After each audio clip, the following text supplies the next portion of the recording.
नमस्कार व्यूअर्स, में अजय स्वागत करता हूँ आपका आज एक नए केस स्टडी में। आज मैं जिस केस की बात करने वाला हूँ वो केस आजकल एक चर्चा का विषय बना हुआ है। लोगों में, पूरा हरियाणा में इस केस की वजह से आक्रोश का माहौल है और पूरा भारत चाहता है कि इस केस में पीड़िता को इंसाफ मिले, पर गंदी पॉलिटिक्स और पुलिस के कुछ एक्शन ना लेने की वजह से आज भी ये केस सॉल्व होने की जगह उलझता जा रहा है। तो आज हम बात केस करने वाले हैं the case of Bhiwani school teacher Manisha. Case की शुरुआत होती है हरियाणा के भिवानी लोहारू के धानी लक्ष्मण से, जहां मनीषा नाम की 19 साल की लड़की थी जो पढ़ने लिखने में बहुत तेज और बहुत बुद्धिमान लड़की थी। वह काफी शांत स्वभाव की, बहुत ही सीधी सादी सी लड़की थी।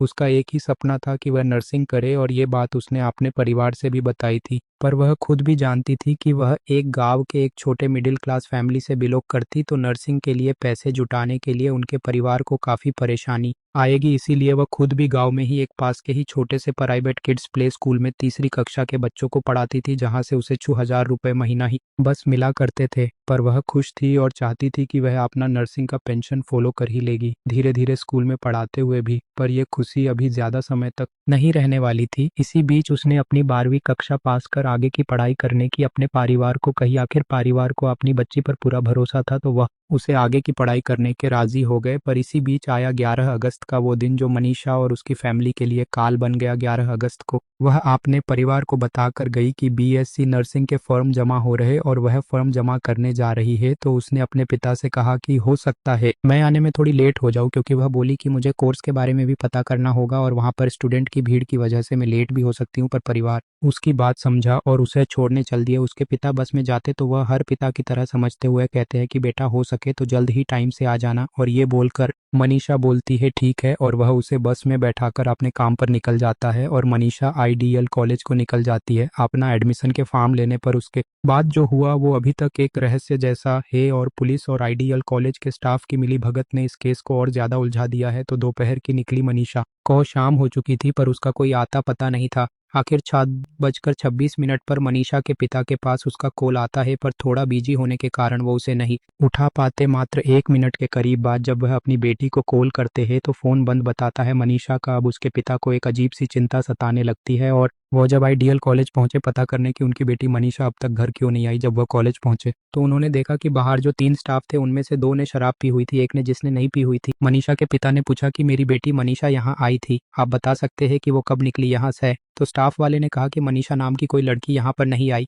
और आज तो 1 बजे ही कॉलेज बंद हो गया था। मनीषा के पिता को उसकी बातों पर संदेह हो रहा था, जिस कारण वह पास की पुलिस के पास गए। पर इसके बाद जो हुआ वह बहुत अधिक अपमान की बात है हरियाणा पुलिस के लिए। मनीषा के पिता पुलिस को कॉलेज में बात करने को बोलते हैं तो पुलिस कॉलेज चल देती है उनके साथ। वह कॉलेज के स्टाफ से बात करते हैं तो वह भी समझ जाते हैं कि उन्होंने शराब पी हुई है, पर वह उन पर कुछ भी एक्शन नहीं लेते। वही जब मनीषा के पिता कॉलेज के सीनियर से मिलने को बोलते हैं तो पहले तो वो सभी स्टाफ माना करते हैं, पर आखिरकार वो सिर्फ पुलिस के अंदर जाकर सीनियर से मिलने की बात मान लेते हैं। पर ये बात मनीषा के पिता को बिल्कुल समझ नहीं आ रही थी कि आखिर वह उन्हें कॉलेज सीनियर से मिलने क्यों नहीं दे रहे उसे। पर वह मान गया कि पुलिस उनसे सीसीटीवी फुटेज के बारे में बात कर सीसीटीवी फुटेज ले आएगी और वह पुलिस को जाने को भेज देता है। थोड़ी देर बाद जब पुलिस कॉलेज के सीनियर से मिलकर बाहर आए और उनमें से एक पुलिस वाला बोला तो स्टाफ की सभी की छुट्टी हो चुकी है और ये लोग बोल रहे हैं कि वो रूम बंद है जिसमें सीसीटीवी फुटेज है।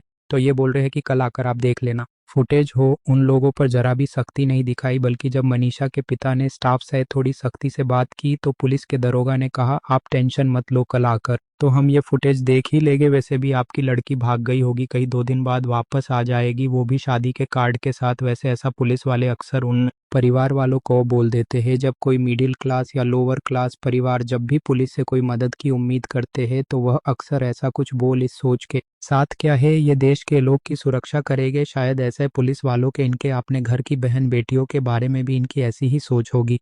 ये सुनकर एक बाप के दिल पर क्या बीती होगी वो सिर्फ वही समझ सकता है। आखिर इतना सब होने के बाद जब उसे कोई रास्ता नहीं दिखाई दिया तो वह अपने गांव पहुंच और अपनी बेटी के बारे में जब गांव वालों को पता चला तो सभी गांव वाले मनीषा के पिता के साथ पास के पुलिस स्टेशन पहुंचे। तो फिर पुलिस ने मनीषा के पिता की रिपोर्ट लिखी, पर अभी भी एक बात का जवाब किसी के पास नहीं था कि आखिर मनीषा कहाँ है। इसका जवाब 2 दिन हो गए पर पुलिस के पास नहीं था। पर 13 अगस्त की सुबह एक किसान अपने खेत आया तो उसने पास ही की नहर के पास कुछ ऐसा देखा कि उसके रोकते खड़े हो गए। उसने वहां देखा एक बुरी तरह घायल लड़की का मृत शरीर वही नहर के पास पड़ा था, जिसका सिर पूरा गायब था। बस जबड़े में फंसे बाल, गर्दन पर किसी धारदार हथियार से कटा गया हो ऐसा प्रतीत हो रहा था देखने पर। वहीं पर चेहरा पूरा बुरी तरह से तेजाब से जला दिया था। वही पर देखने से ही पता लग रहा थी कि इस लड़की के साथ दुष्कर्म किया गया है और भी काफी बुरी हालत थी। पर सारी मैं नहीं बता सकता, इस वीडियो आप समझ सकते हैं कि उन दरिंदों ने क्या किया होगा। तो जब किसान ने देखा तो उसने पुलिस को कॉल किया। जब पुलिस पहुंची तो पुलिस को चेहरा पहचान में भी नहीं आ रहा था, पर उन्होंने आखिर मनीषा के पिता को फोन किया और बताया कि एक बार आकर ये लाश देख ले, कहीं उनकी बेटी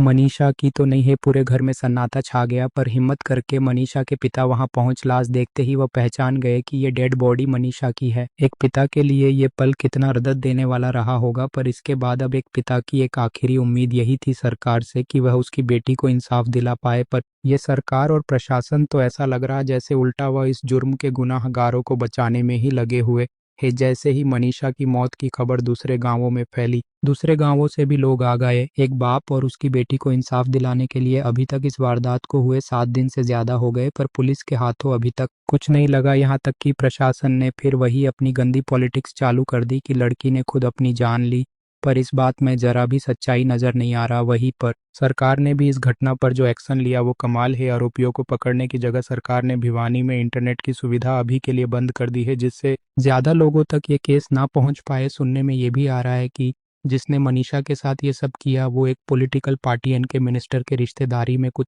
लगता है। ये बात की अभी तक पुष्टि तो नहीं हुई, पर यह खुद मनीषा के दादा ने कहा था, क्योंकि एक बुजुर्ग इस उम्र में क्या ही बोलेगा, वो भी जब जब उसने पहले ही अपनी जान से प्यारी जवान पोती को खोया हो कुछ भी। पर ये जो सरकार बार बार अपने मिनिस्टर के काले कारनामों को बचाने के लिए जो बार बार शरीफ परिवार की लड़कियों को बदनाम करते हैं, झूठे आरोप लगा देते उल्टा परिवार पर, ये कब तक चलता रहेगा मैं आप सभी से कहना चाहूँगा। अब से पहले ये मैंने किसी वीडियो पर नहीं कहा, पर प्लीज़ अगर आपने ये वीडियो यहाँ तक पूरी देख ली है तो प्लीज़ इसे ज़्यादा से ज़्यादा लोगों में शेयर कर, जिससे इस केस के बारे में हर जगह से लोग सहयोग हो। बात समझिए, ये लड़ाई एक बाप या एक उसकी बेटी की नहीं, हर उस भारतीय की है जिसकी बेटी पढ़ना चाहती है, जिंदगी में कुछ करना चाहती है, और हर उस पिता की जो अपनी बेटी को हमेशा खुश और सलामत देखना चाहता है। तो प्लीज़ इस वीडियो को ज़्यादा से ज़्यादा ज़रूर शेयर करें, ताकि जो सरकार इस केस को सुसाइड का केस बताकर बंद करना चाहती है और चाहती है ये हरियाणा का केस लोगों तक ना पहुंचे, ऐसा नहीं होना देना है। बाकी थैंक्स, आपने ये वीडियो ये तक देखी है तो, और जैसे ही इस केस पे कोई नया अपडेट्स आए तो मैं आपको कमेंट में बता दूंगा। धन्यवाद।